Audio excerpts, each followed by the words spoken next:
Okay, let's start. Okay, let's quickly just recap what we were doing last time. So we were looking at how exec system call is implemented. The reason we're doing this is in such a level of details is that because our next homework will be to essentially add a new system call to the x86 operating system. And this new system call will be called process create. So it's similar to exec. It will be creating a new process, but instead of replacing the address space of existing processes, it will just create a brand new one. And so essentially, that's why we need to understand what's going on really inside the exec, so you can build this new system call, right? And this process create, we talked about it earlier in the class. It will be a replacement for a fork and exec pair. So essentially, it's one system call which will just be creating a new process. And just to quickly recap where we left last time, what was happening is the following. So we effectively said, okay, to create a new process, we should just construct a new address space, which consists of two parts. For this one, for the kernel part, we always use one function. So it's called setup KVM. So essentially, every time you want to create a new process, you just say, first, construct a new address space which has a kernel map, because we know that each process in the system maps the kernel part of the address space in its own page table, right? And this one returns you a page table, right? And after that, you say, look, after that, I get it. So if I have an L file on disk, sounding too loud, not sure. Okay, if I have an L file on disk, what I will be doing, I will read the L header, and I will have a program header table, which was a collection of sections within the L file, or headers within the L files, which have to be loaded in this address space. And I will be just running a loop saying, okay, I found a new section. So I will allocate pages in this user part of the address space. And I do like read inode function, which reads a row inode from disk, and essentially read everything in this memory one by one. And after that, it's relatively simple. We said, okay, we're going to create a guard page here and a stack page. And today we're going to finish. We will talk about how we push the arguments on the stack, because every time we create a new process, we can pass some additional arguments, and there is a specific convention for how it can be done, right? But that's where we left. So essentially, we were looking at these two functions. One is which allocates this user part of the address space, effectively just says, okay, look, I will allocate pages. And the second one is essentially just loads the ELF sections, or what is it called? Headers, program section, program, what? Forgot the name. ELF has two parts. One is section, one is what? Header table, section. I forgot what it is called. Segments. Yeah, segments versus section. Yeah, so very clear distinction for everyone. So anyway, so we load those in the address space of the new process, right? So, and we're kind of close. So we said where we left exactly. Let me just quickly show you. I'm sorry. We looked at this slide, which was effectively saying, okay, after we loaded the L file, so this is a text and a data section of the process we want to run. We need to allocate the stack. And in order to protect stack from overflowing, we allocate a guard page.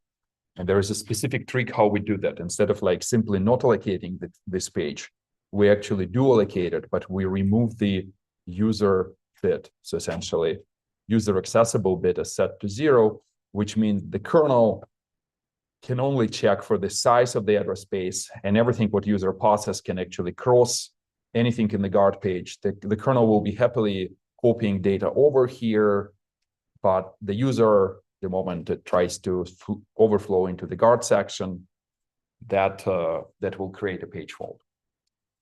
In the past, on my exams, I was asking the question, is it possible to skip the guard page? Or in other words, would the guard page catch all possible bugs in your program, which result in Stack Overflow? I see shaking no. So can someone elaborate on why no? Why, like, in other words, why is the guard page is only kind of a limited measure, which can catch some bugs, but cannot catch all? And what is wrong with this? What can go wrong?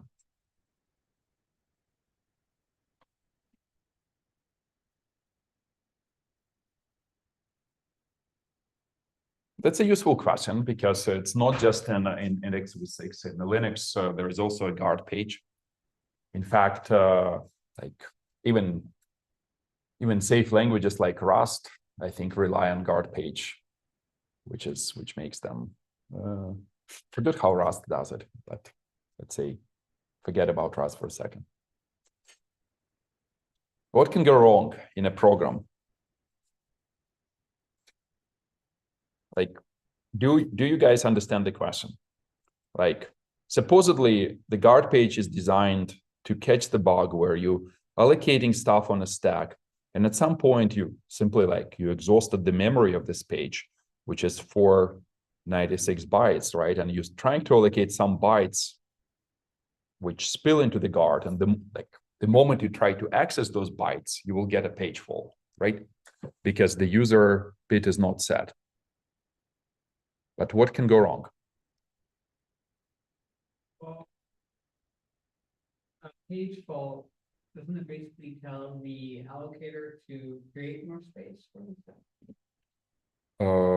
It can, but I mean, in this class, you are owning this universe. So you can do whatever you want on a page fault. Like, imagine in 2 weeks, you will know how to handle page fault. Actually, x86 doesn't handle them. But imagine I ask you, can you? And you say, yes, I can, why not? But what's your algorithm here? How can you create more space here?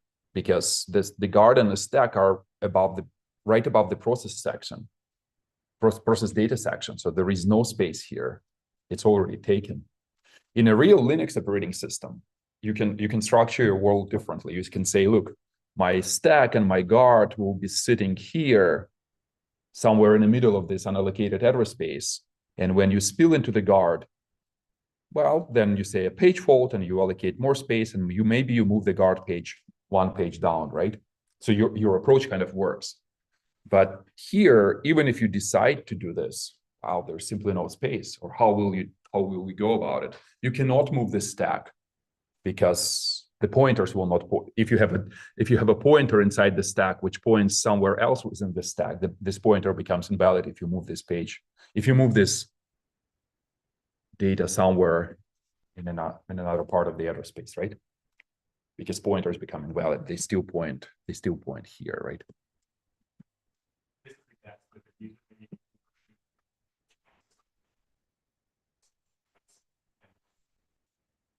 Correct. So specifically, guard page will help you to catch allocations which are smaller than a page, because the guard page just guards the objects which are 496 bytes.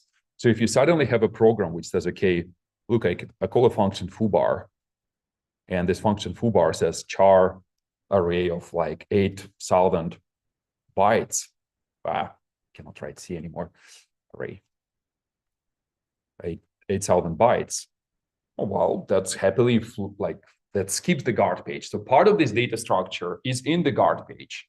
And if you start accessing this part first, then you're lucky. But if you're not unlucky, if you're unlucky and you're accessing array element 0, and you write something into it, like, I don't know, letter N or something, character N, then you're happily overwriting your own, let's say, data section here, right? Make sense? Does everyone understand this? That it's only kind of it's only partially safe and it only partially protects you. And this is real in real systems. Like, Attackers will skip the guard region to make sure that you can jump over it if you do a Stack Overflow attack. And that's real. That's how it works in real world like attacks. Like now defenses are more sophisticated. The buffer overflows are way more, or almost nearly impossible, I think, in modern operating systems, but still like you have to understand that this is how it's designed, right? And if you allocate something really large here, then you happily will be overriding on either the data section or a text section, right? Nothing prevents you from doing this. Like the text section, you can map it as read-only, executable and read-only. So you can typically in modern operating systems, you cannot overwrite the text section. But because there is a bit in a new bit in a page table which says, okay, map it as executable, but not writable.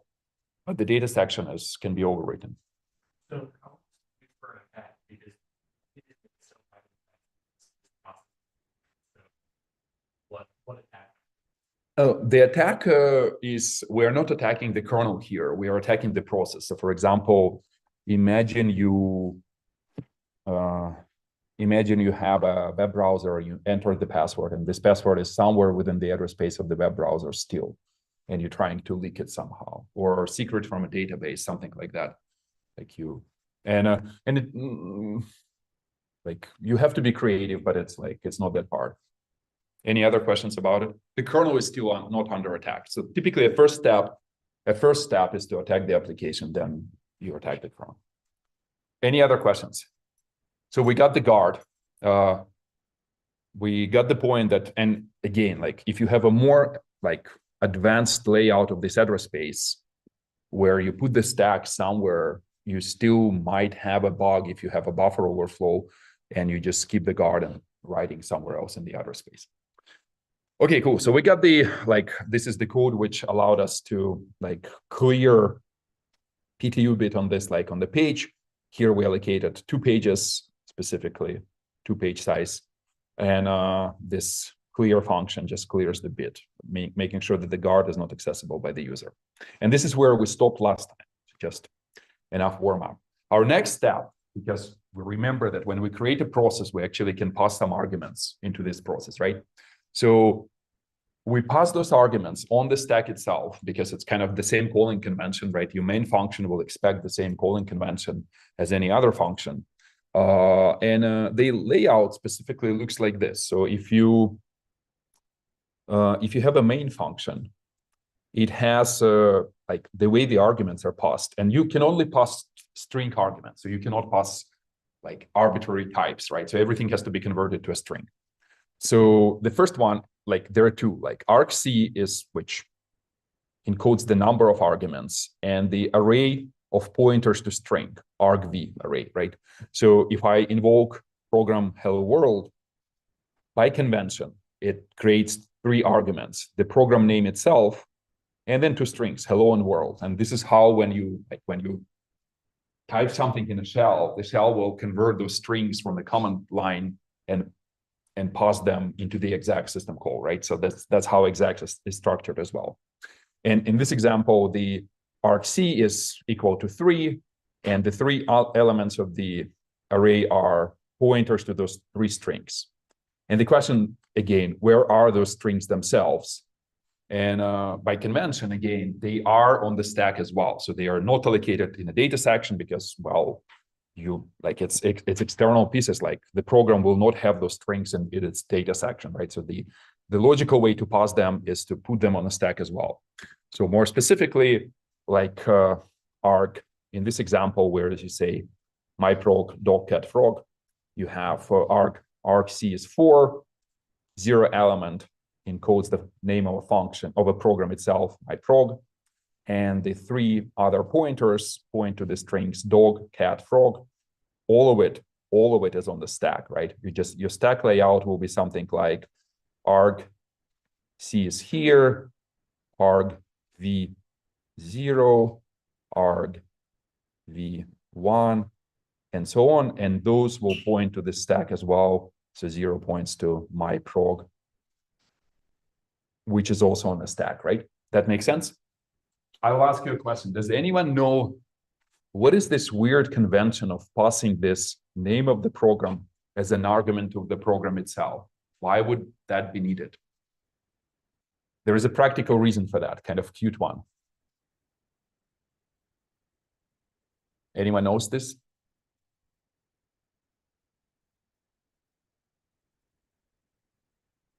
It's a little unusual, so it relies on a bit of like kind of random knowledge. But typically, and this is what we saw in the past, let me erase all link. Like all this program, like WC, cat, ls, whatever, grep, typically they're different binaries, right? And you say, look, when the shell invokes a binary WC with some arguments, of course, this binary, the main inside this WC will know that it's WC, right? So it's just, and it will do the word count for you.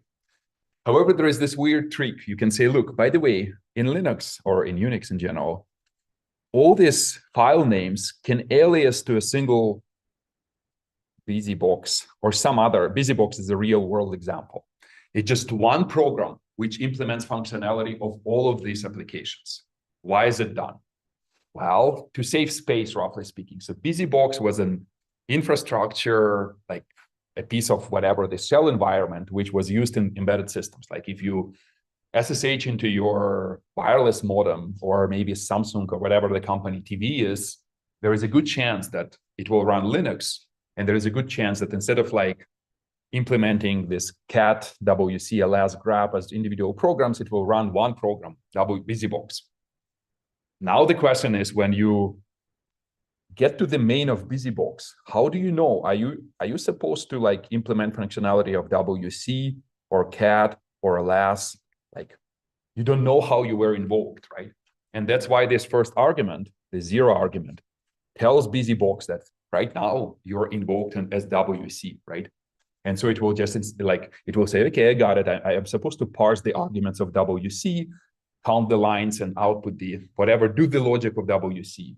And if you are invoked as cat, then you will do like the logic of cat, copy from my input file descriptor to the output. Make sense?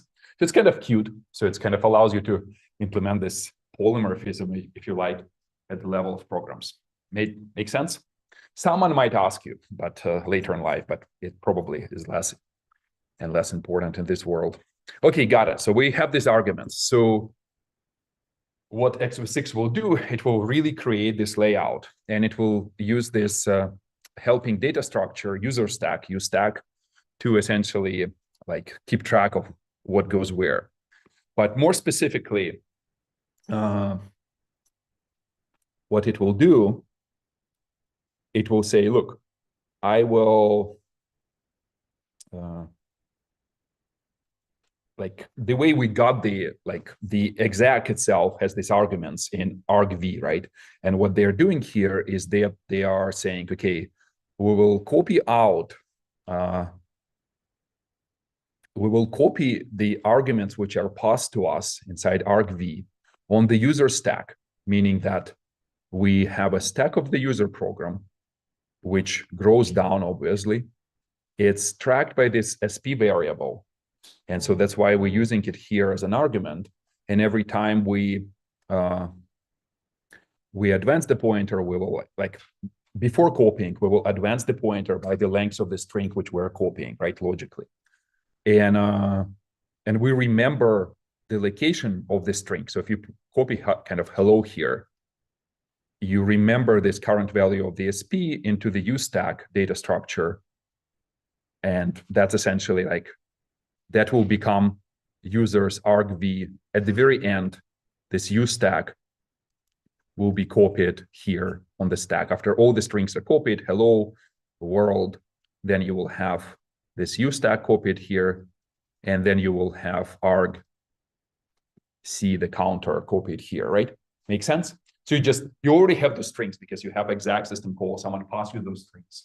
In a loop, you just copy the string one by one on the user stack. And while doing this, you always remember where their positions are in this ustack array. And then you will later copy here, you will copy ustack itself on the user stack, right? There is one catch here again. I'll ask you a question. You can say, why are we using this special copy out function instead of like just doing memcpi? And the answer is, well, you probably can't use this SP, which is a virtual address, directly, right? And let's do quickly a poll to wake up and get in shape and tell me why we can't use this virtual addresses of the user stack directly. And I will quickly present to make sure that, you know, guys, we're keeping track of what's going on. This one. Wow, it's not on the screen. Like, let's stare at this for a second. Do you understand the question? My question is like, memcpi simply copies in the loop into the memory pointed by the stack pointer array. I kind of claim it will not work. And the question is, what will go wrong? Like, if you replace this copy out function, and we don't know what it's doing, but with memcpi. memcpi is a memory copy, just copy byte by byte in the loop, right? Make sense? Or too hard? It's medium hard, but just to wake up. Let's see what's going on the poll. Security.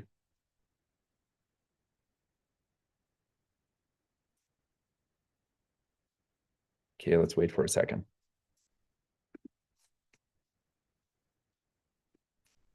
Let me stop presenting here. I'm sharing. Okay, I'm sharing the poll, but I'm not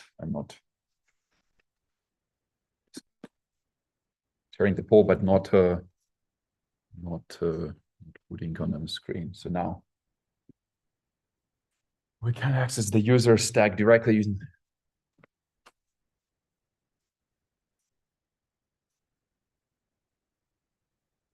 Okay, just let's concentrate on some answers. So the one which I'm highlighting, is that the right answer? I don't know, let me just move it so it's not growing. Let's read it. Let's just reflect on those answers for a second. So someone says that, okay, we can't access the user stack directly using virtual addresses because the operating system enforces memory protection, preventing unauthorized access. Virtual addresses require proper mapping through the memory management unit, and accessing unmapped or restricted regions causes faults. Additional stacks, yada yada, grows. Is this a good answer? Okay, what is wrong about it? It seems to be true.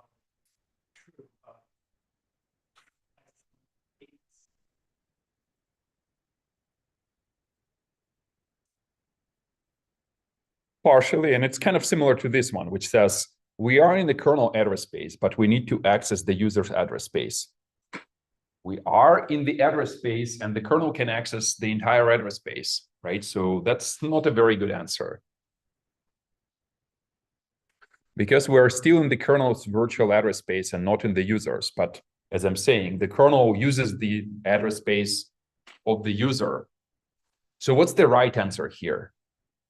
Who knows the right answer? I can articulate it. Maybe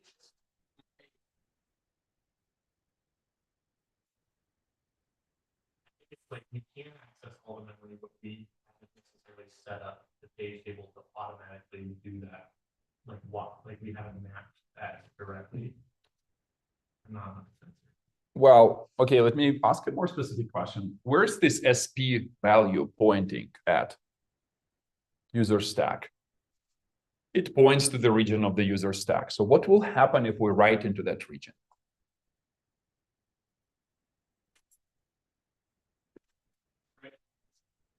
We'll write to our own stack. Correct. That's the correct answer. We're still on the address space of the process which invoked exec. We still may fail, and maybe we'll roll back to this old process, returning from the exec system call with an error. It's a similar thing which we were doing last time. And a couple of people do provide this answer here. I was just kind of like intentionally like, this is the right answer. I don't know whoever put it. So that's correct. So we are running on a different address space. We are running on the address space of an old process, the process which called exec. We're trying, by the end of the exec system call, we will destroy this address space, but we're still creating a new one. And in this new address space, the stack pointer points to the correct valid stack region, but it's a completely different page. And that's why we, instead of like accessing this pointer directly, let me deactivate for now. It's already deactivated. Man, Jesus, don't even know when it like goes on and off.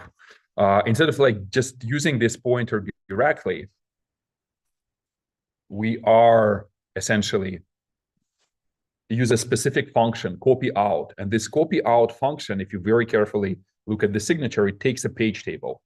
So it essentially will be traversing the page table, figuring out a physical page, which we're trying to access, doing this physical to virtual macro, like we discussed last time, and copying into that memory, right? Make sense? And it's involved function because, you know, you can cross your mem copy can cross the page boundary. So you have to be careful. Every time you cross a page boundary, you have to look up the page table. You have to walk the page table, figure out the new physical page, and use that virtual address and continue copying, right? So it's a little involved. Make sense? Any questions about it? My point here is to like kind of bootstrap this understanding that, you know, there might be different address spaces and you have to be careful about which one you're accessing right now. And in this case, you're running on one and accessing the other. Make sense? Okay, so sure. So that's the short explanation, still using the page table of the old process. But like conceptually, this loop is kind of like not very hard. So you're just looping, copying strings on a stack of the user process, remembering where the strings begin to construct this argv array later, and everything goes kind of reasonably trivial. Now you say, look, since we like now we're gonna prepare the user stack, we can fake here the fake return address because we never had it. Like essentially, we kind of pretend that this main function was called from something, just to make sure that when it accesses the arguments, we're following the correct stack layout. So we put the fake return address at the very top of the stack.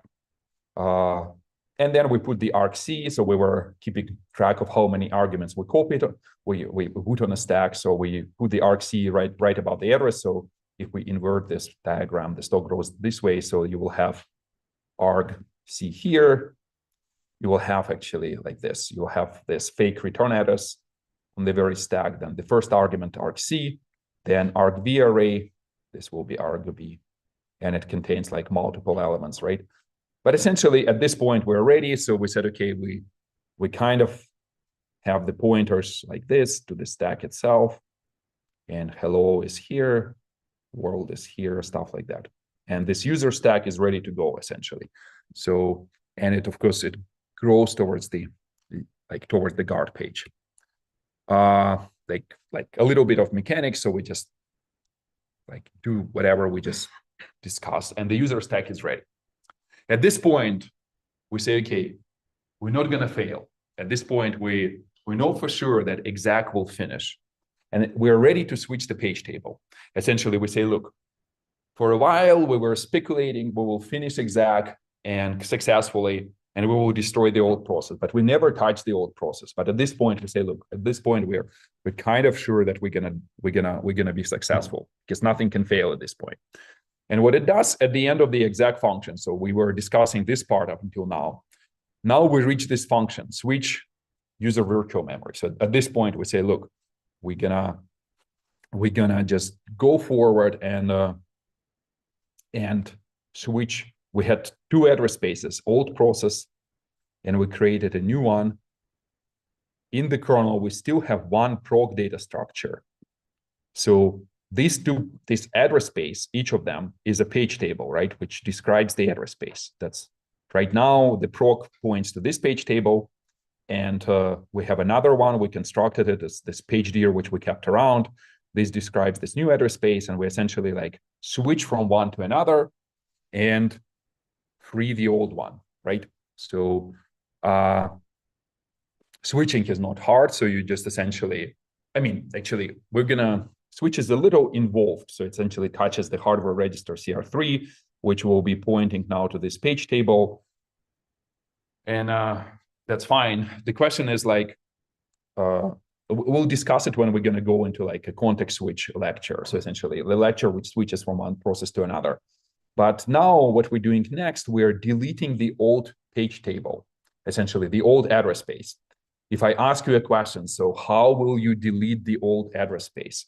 So let me just circle correctly. So what you have to delete all the data structures which describe the old address space. What is involved here? What do we have to do?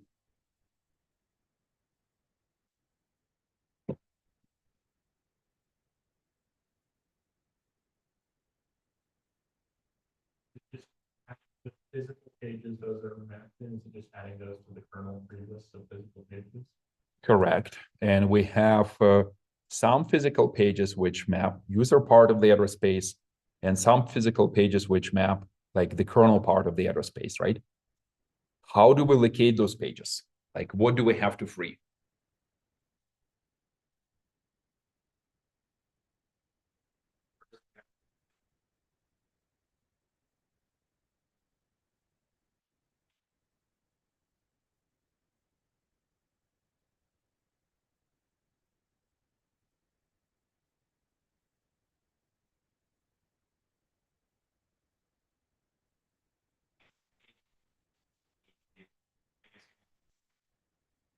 Correct. So what you're saying is that we never really kept track of what constitutes the address space of the process, besides that we know that all the pages which we allocated for the process will be mapped by the page table.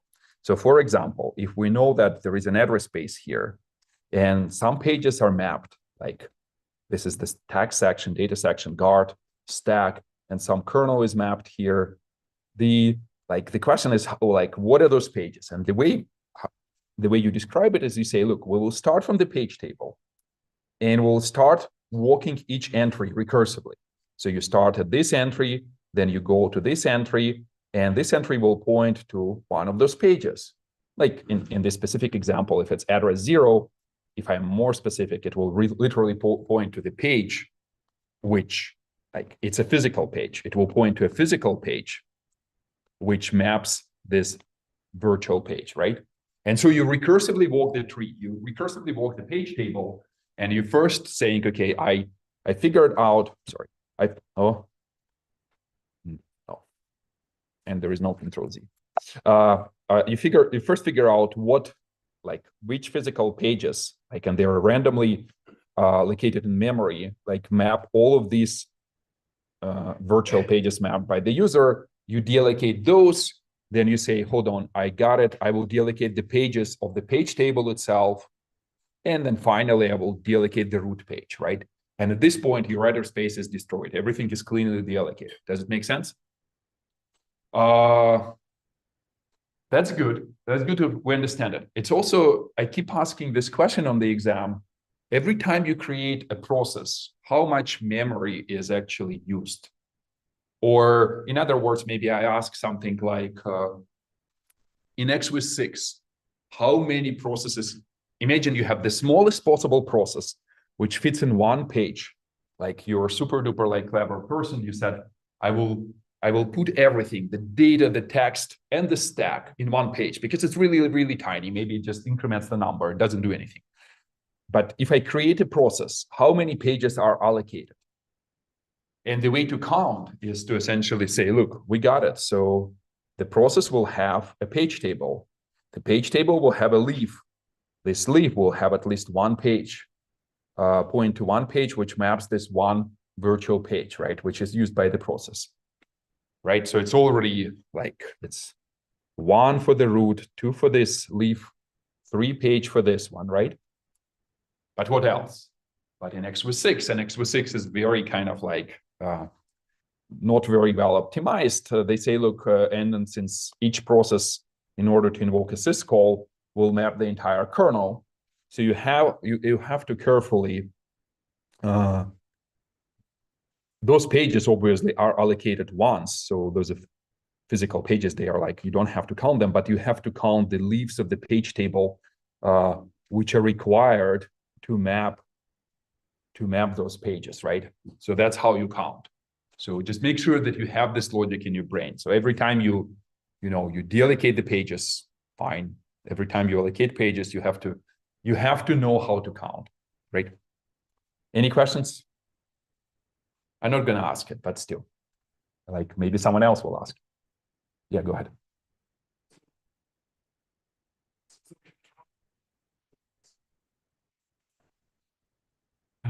Yeah, but remember, like, and this is part of this lecture on exec, right? So let's go here. So every time we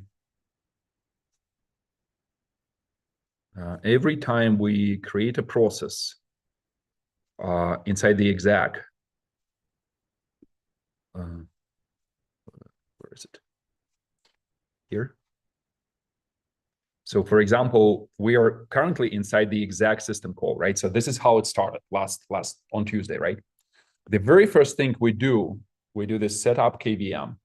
So which means that every process has this kernel part. We don't even care about the user part yet, but we need to create a root of the page table. That's page number 1. And we need to create enough pages on the leaves to map these 4 regions. The way we do it is that we go into this setup kernel virtual memory function.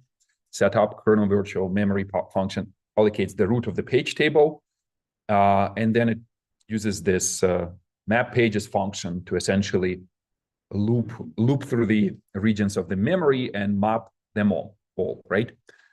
You ask yourself a question. So hold on, like, of course, this is physical memory, right? It's not allocated, right? And when we map it in the address space of the process, like we simply add the mappings to the page table, meaning that this page, for example, is mapped somewhere here, right?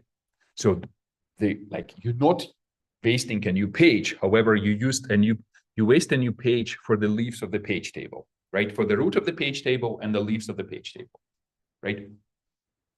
A possible optimization would be here to say, look, and that's how other maybe operating systems are doing. You say, I only need, like, when I create a new page table, I only need the fresh root. But if I already have the leaves which are mapping this address range, in this root, I can just point to these ones, and then you can optimize this way. But x86 doesn't do it. It just like always maps new pages, or always uses the new pages for the page table. Does it make sense? Still confused?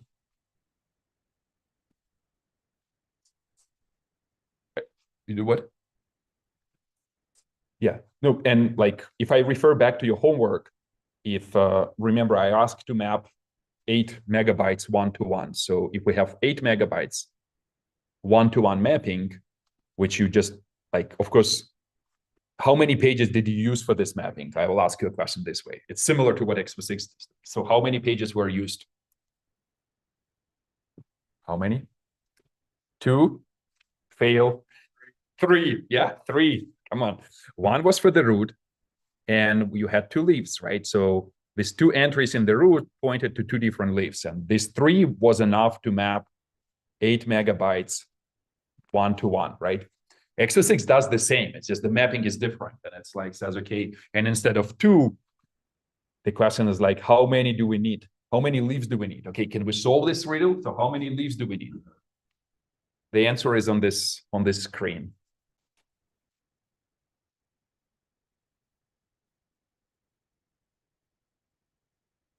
Except, yeah, go ahead.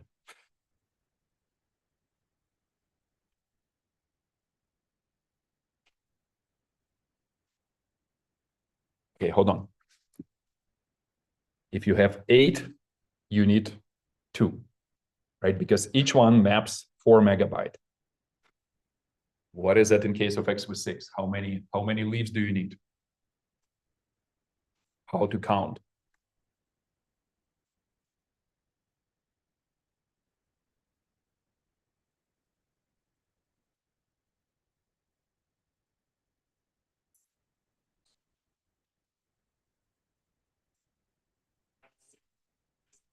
Correct.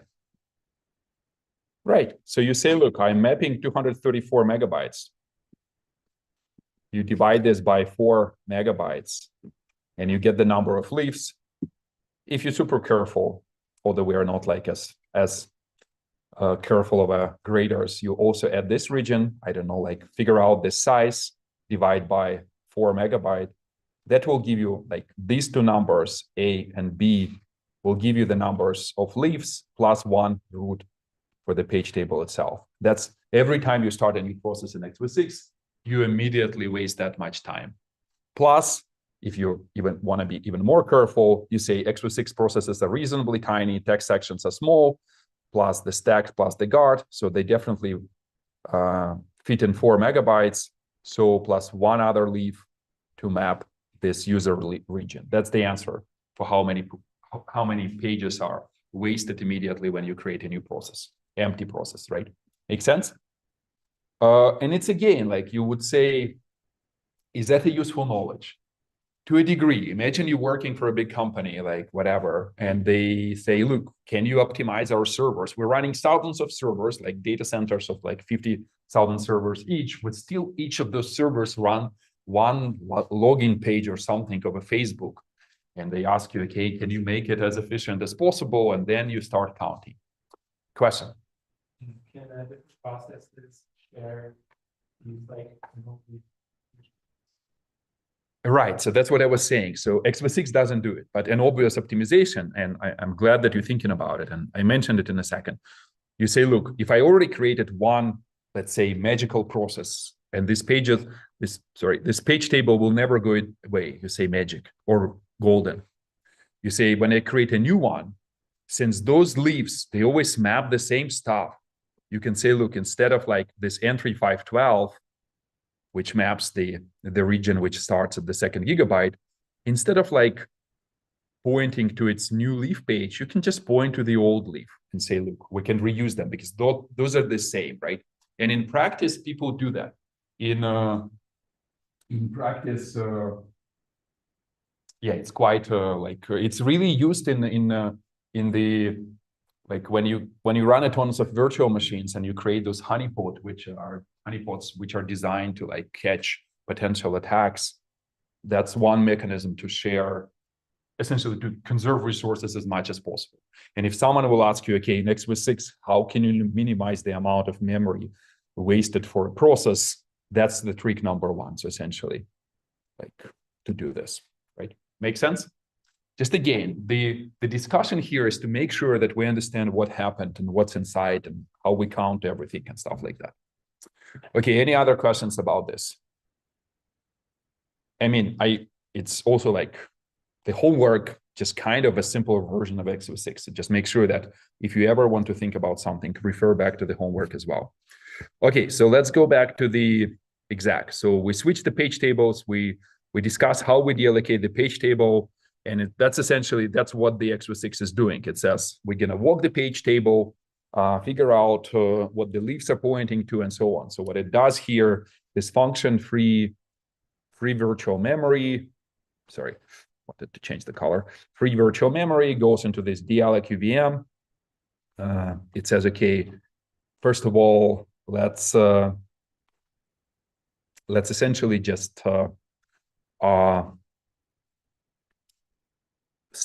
take the page table and go up to the kernel base. So don't walk past the kernel base because it's a little special.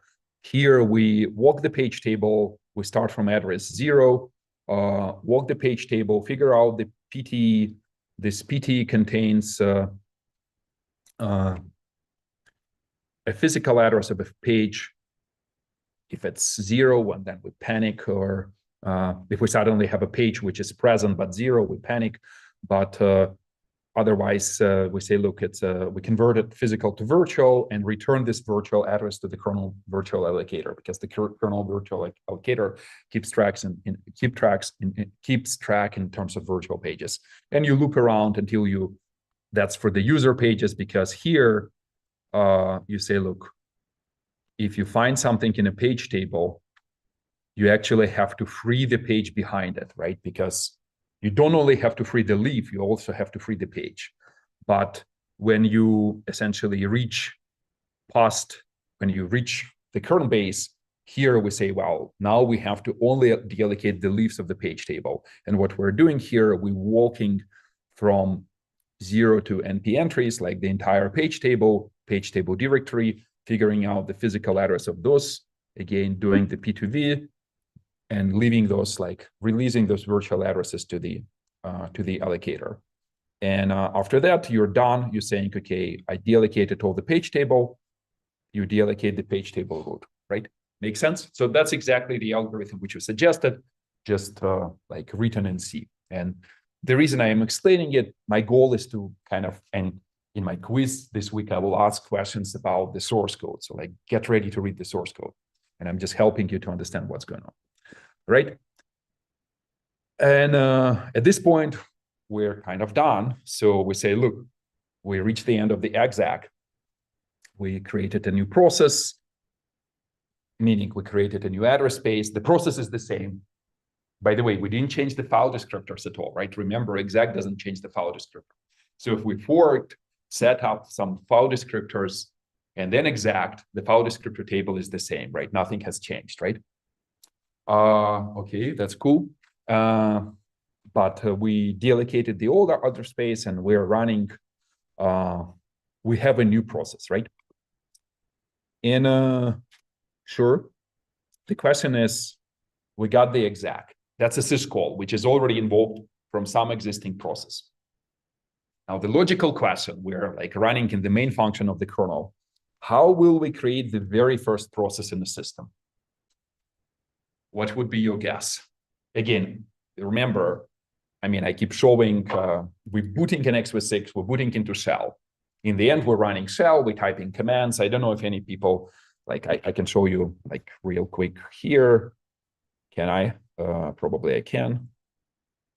I did it, like let's not waste time, but we're booting into shell. The question is like, how do we create the very first process?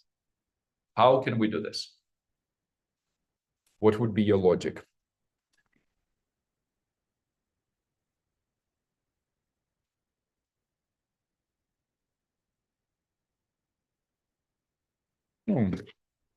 Let me recap. Started on a boot processor, bootloader. What's the address of the bootloader? 7C00. This guy loaded the kernel, as you say, first megabyte, jumped to the entry point of the kernel, which is main.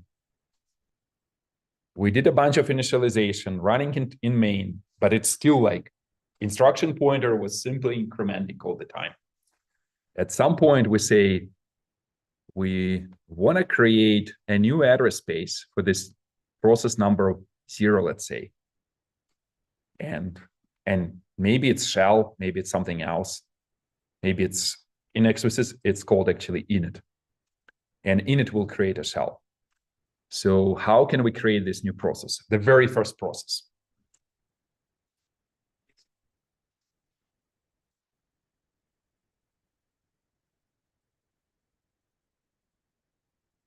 Kind of. I agree, but what's included? What do you think?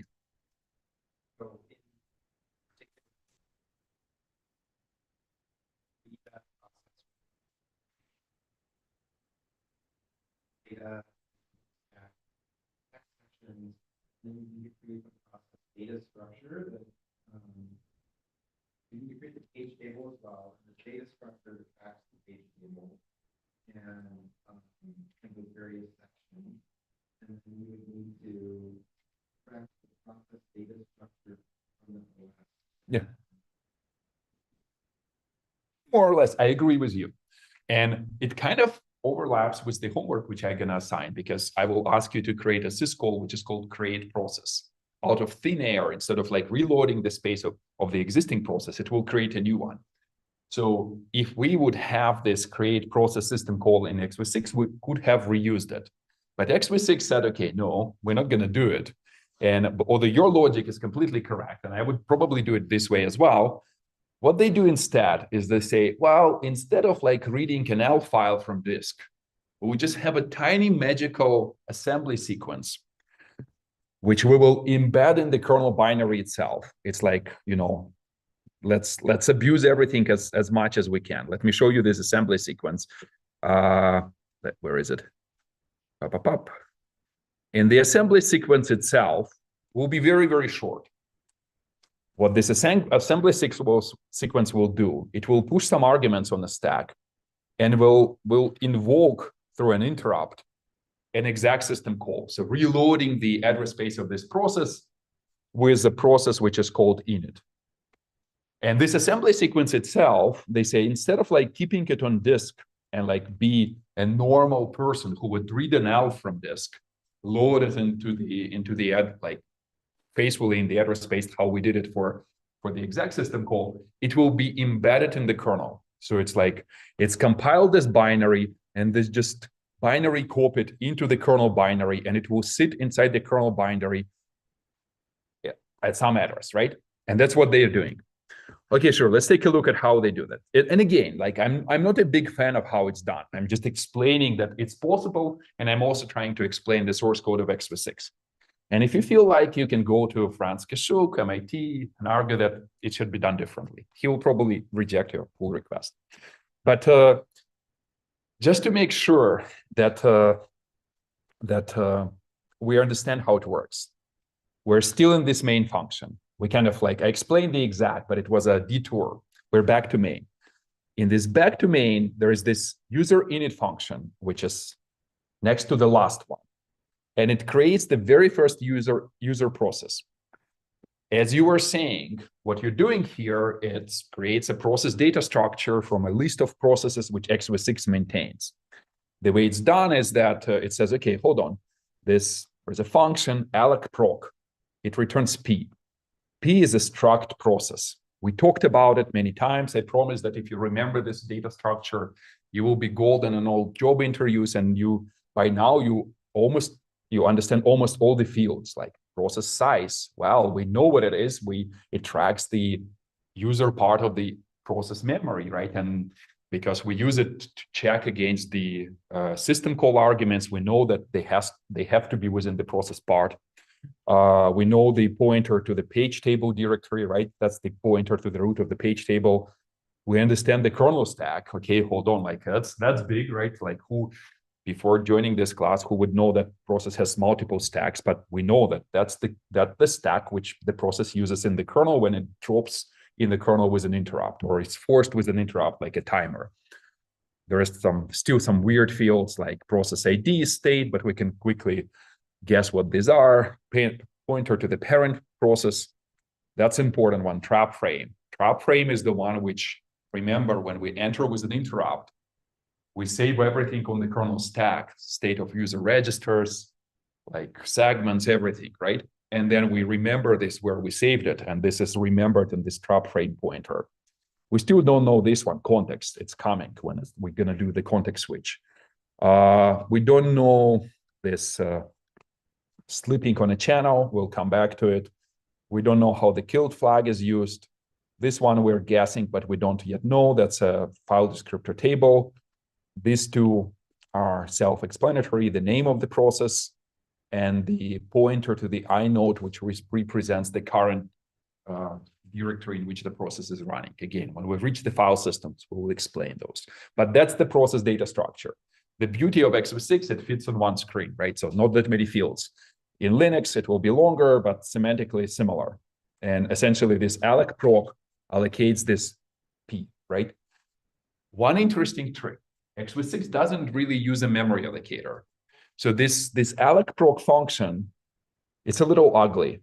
If I remember correctly, and I can be wrong, it may just simply have an array of processes of proc data structures with some max size, and it just scans through the array and gets the unallocated one. I can be wrong, but I think I remember it right. There is no real malloc because we didn't construct it yet. And well, it's a choice. You say, look, forget about it. And like, I don't want to build malloc. I will explain how to build malloc, but like x86 just says, okay, everything is statically pre-allocated in forms of array. If you need a new process, it will just be element of this array. Make sense? Simplification, but fine. So we got this alloc_proc data structure. And we then say, okay, look, well, we need a page table, as you say, and it has to map the kernel part of the address space because our assembly sequence wants to invoke an exact system call. So it has to drop into the kernel. So the kernel part has to be mapped, right? Sure, we're going to do this. So we did this alloc proc. We remember that an init proc is this, just for whatever reason, we need to remember it.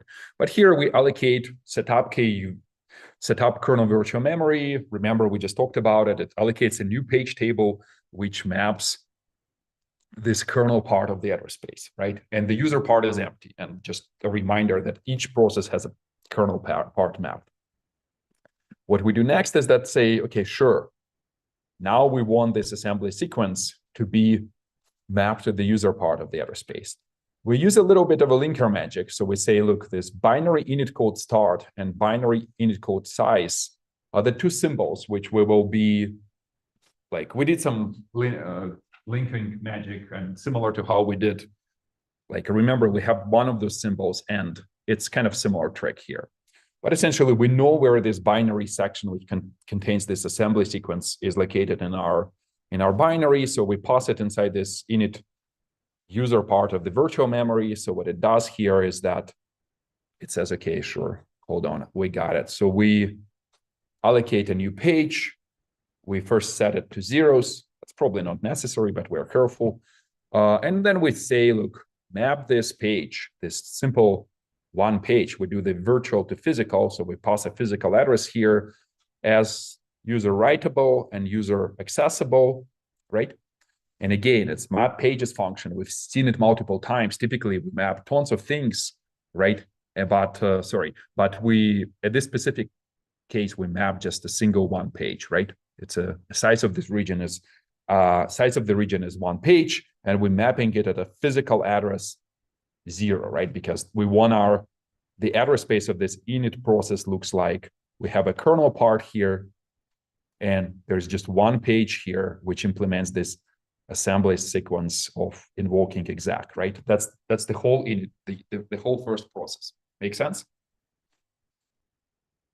And then what we do here is that we say, look, we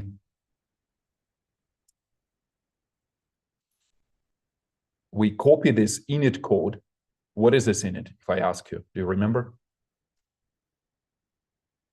We pass this init as the argument to this function. So like here, sorry, let me just move a little. This init, which is passed as an argument, is the beginning of the binary assembly sequence in our kernel. So that's what we're copying into this memory, right? And memmove is a memcpy function, right? So just like literally just copying it into this address.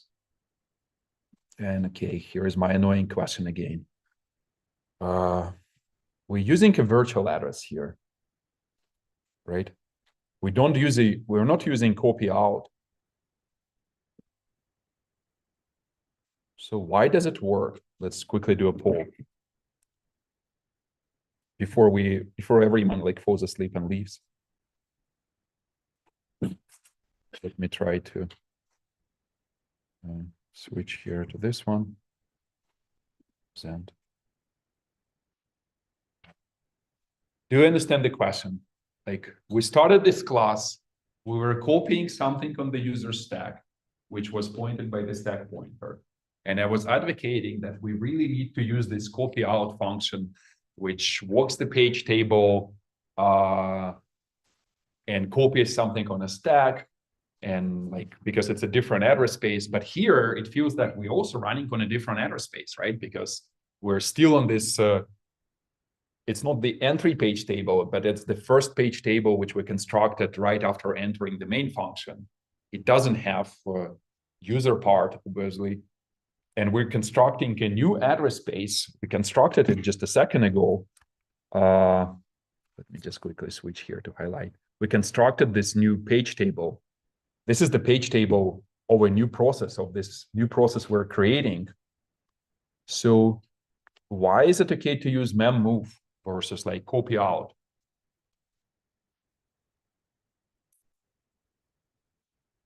Let me see at this.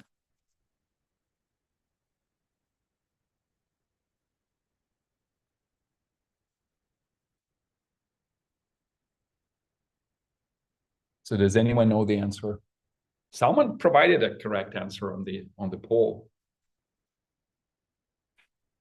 Can please someone, if they are in class, explain us?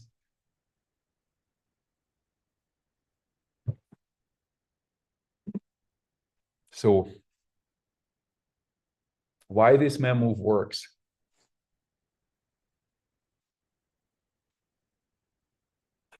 Why don't we have to use copy out? Like literally someone provided, like, is that like people on Zoom? I don't believe it. There is no Zoom. And you cannot answer it from Discord because you have to follow the lecture. I understand because this page table lives on the kernel. Hold on, like you have to be careful. I don't fully understand what you're saying, unfortunately. So let me just make sure that I'll make a tiny drawing here. So like if you have an address space, you're currently running on the address space, which we created when we booted. It doesn't even have the user part. So it's just the kernel. We created a new address space. Let me use like maybe a green color. This, which is represented by this page directory. Obviously, it has a kernel part. And remember, just a second ago, I was saying we actually mapped one page, this memory page at address 0. So it actually has one page here. And this is where this init sequence should go, right? So it should go at address 0 of this new address space. Yet MIT people say, look, instead of using copy out, we will use mem move. And it will still be okay. Why is this okay? Or what's the cleaner way to write it? So if I were to code this kernel, I claim that I would say, I would put, instead of this line, I would put copy out this, put this page directory as an argument to make sure that, okay, please use this one. Then since I want to copy out into this address 0, I would put address 0. I would put this init as an argument. I don't remember the exact like order of arguments. And I would put page size as a size of this copy, right? And I argue that according to how we started this lecture, that's a correct, semantically correct way to write it, right? Because I say in that address space, whatever I'm copying this memory from init should go into the address 0, right? Agree? The fact that we won't be getting rid of the original the address space when we call it. Not exactly. Maybe I misunderstood what you said, but the answer is much simpler actually. Like, but what's going on the screen?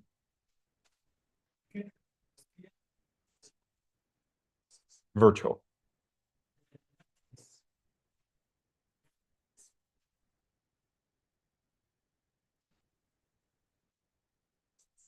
Yeah. Correct. Like exactly. So what they're doing, and that's the right answer. What they're doing is that because I control what happens in this function, and it's an ugly trick, but still I want you to understand it. I say, if I want to copy this init sequence into this page, which is at the address 0 of this new address space, I'm just lucky because I just allocated this page. This page is mem. This is the page which I just allocated, and I mapped it at address 0. And despite the fact that I can use a different page table and figure out this page again, I already know it. And that's why since I know that my mem move is the size of one page, it will not cross the boundary of a page like a stack potentially, because in case of a stack, when you do exec, someone can pass a giant string, right? And then you can, or maybe you're unlucky and your stack will cross the boundary. No, actually, it's still kind of like never crosses the stack boundary because the stack is one page. But I just simply know this virtual address already. It's in my address space, in the kernel address space. It's somewhere over here because it's the physical page. It's the same page. This one and this one is the same, right? And that's why I'm simply using this mem as a virtual address and do a bulk mem CPI or mem move into this page. Does it make sense? Like at least like if you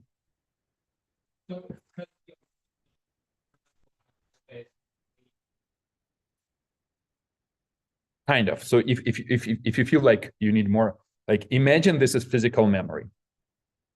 When we did this kalloc, we allocated a physical page. We allocated a virtual address. So this pointer, let me use maybe blue. This is mem. This mem is really this physical page. We then use this map pages function to convert this mem address into the physical address. So kind of subtracting 2 gigabytes, getting this physical page, mapping into the address space of this process here at address 0, right? But it's still the same physical page. So if in my address space, I know this page as mem. So if I'm copying into mem here, of course, it shows up in this page, but it also shows up here as well, right? So you're just shortcutting and say, I already know the virtual address of this page. I'll just copy there. Does it make sense? So again, the trick here is to make sure that you understand what virtual and physical means and keep track of where the physical and virtual memories came from, right? More questions? So this, previous case.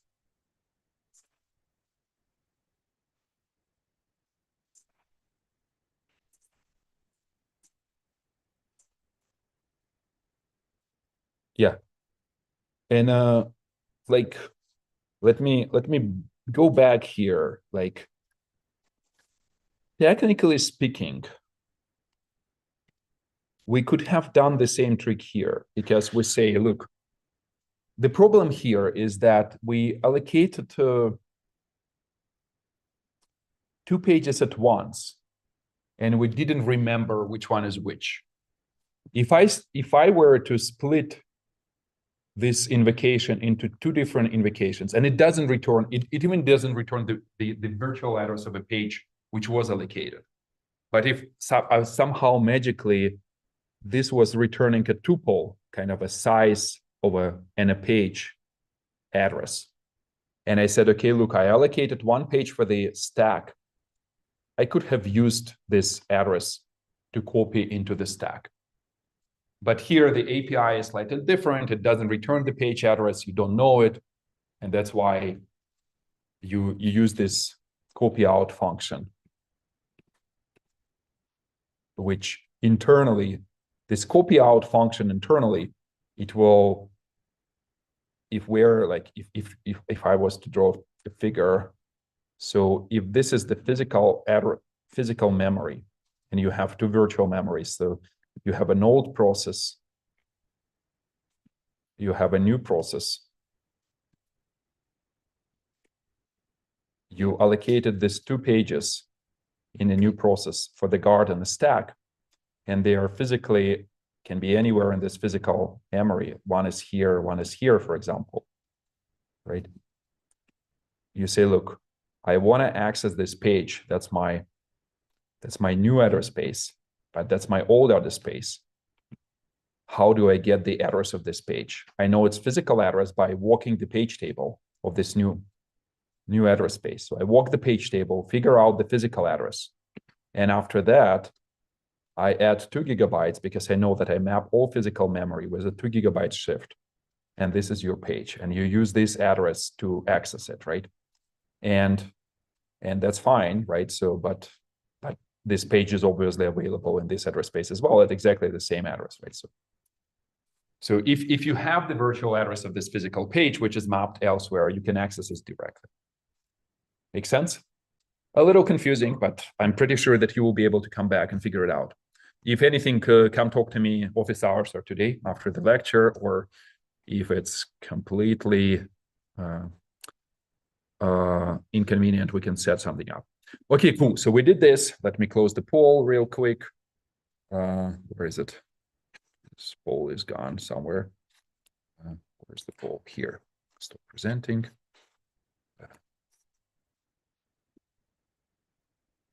We learn how to figure out the.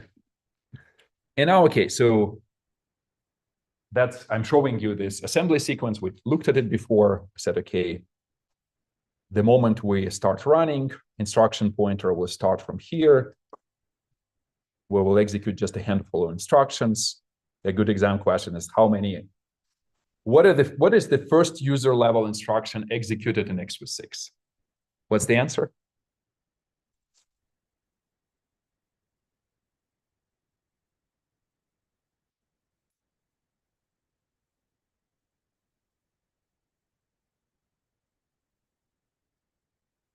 No answer?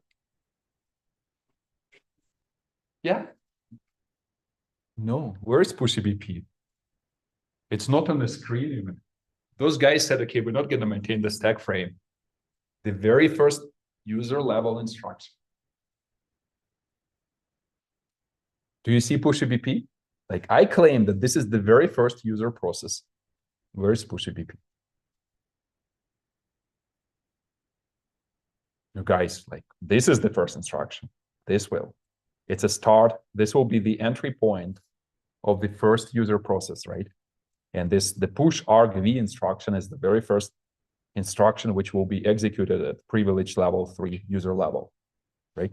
And then you execute this 3, 4, 5, drop into the kernel with a syscall, and it's an exact system call. You will, hopefully it will succeed. I don't know, they probably handle the failure case, but it reloads this address space with the memory of the init process, right? Because this string init argument, you're pushing it on the as an argument on a stack, right? Make sense? A little confusing? But okay, so that's how you start the very first process, right? Sure. So a couple of other details. In order to create any process, including this very first user process, you have to create the trap frame, right? We talked about it before because the way x86 exits into privilege level 3 is by doing IRAT. We discussed it last time. Remember, you were suggesting doing a jump with a code segment and with privilege level 3 and the entry point, but they're doing IRAT. And in order to do IRAT, it kind of makes sense to create a data structure, which is called trap frame.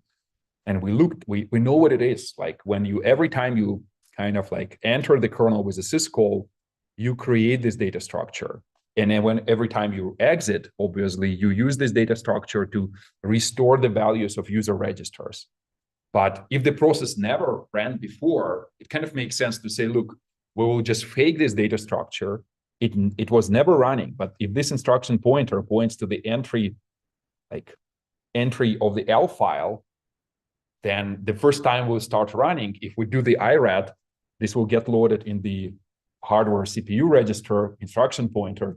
It will start executing at user level from that address. Make sense? So we're just faking it. Like instead of like faithfully saving and restoring, we just said, okay, it was never saved, but we will just create some values and we'll just restore whatever we want, right? And this trap frame is this, physically it's contained on a kernel stack, right? Because this is how the interrupts save them. It's remembered in the process data structure as a trap frame field. And this is what this allocproc function, which we're looking at, is doing, right? It says, okay, I will allocate the kernel stack, sure. I will set the stack pointer to the end of the, to the very top of the stack page, because this allocates, this pointer will point to the 0 address, but if you want a stack to grow down, so you have to start, SP should start at the top of that page, right? And then you reserve the space for the trap frame. You just say, okay, this is the size of the trap frame data structure, so let's set the SP to point to this location to have enough space for the trap frame here, right? And then you remember it in the process trap frame field to make sure that you have it around for future use. But after that, you feel to control any fields here. You say, look, I will set the process size to a page. I will mem set trap frame to 0. I will set the code and data segments to be user code and user data segments, right? Makes sense. I will initialize other segments. I will set the E flags with the E flag interrupt flag to set to 1 to make sure that interrupts will be delivered while the user process is running. I will set the ESP pointer, user ESP pointer to the beginning of that page. Again, we're abusing the convention here. So we're bundling the code and the data section and a stack section of this init sequence in one single page. Okay, that's a little unusual, but sure, whatever. It works in this specific case because we're like dirty here, so just creating whatever we want. The beginning of the init sequence, we set the instruction pointer to 0 because remember this init page is mapped at 0. And after that, you have this trap frame. And after that, you're ready to run. So essentially, your initialization of the user process is almost done. You remember the name of the process in the proc data structure. It's called init code. You set the current working directory to the root of the file system. Name I returns you an inode. You set the state to runnable, making sure that the scheduler will pick it up, pick this process, and it will context switch into it, right? And you're done. So init function, you now have a process which is ready to run. But if I ask you quickly in this last minute, which we have, less than 1 minute, well, we created it, but it still doesn't run. It just sits there on the list of processes, just one lonely single process, but it's not running. So what's next? How are we gonna run it now? You don't know the answer, but I'll give you a hint. We end the main function by entering this other function, multiprocessor main, MP main. It's entered on every CPU of the system. Well, I'll explain how it works. And this MP main, at the very end, just enters the scheduler function. And the scheduler function is a loop, which essentially looks at the list of available processes and switches to them. And this user process is sitting on this list. And when we end the main, we boot it on main, we end the main. We never exit main, but we switch to this endless loop, which will pick this process and will context switch to it.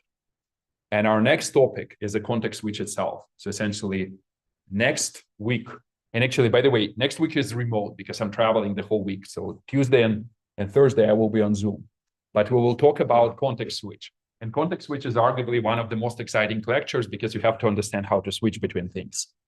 Okay, but I'm done here. And I'll see you Tuesday on Zoom. I'll send a Zoom link.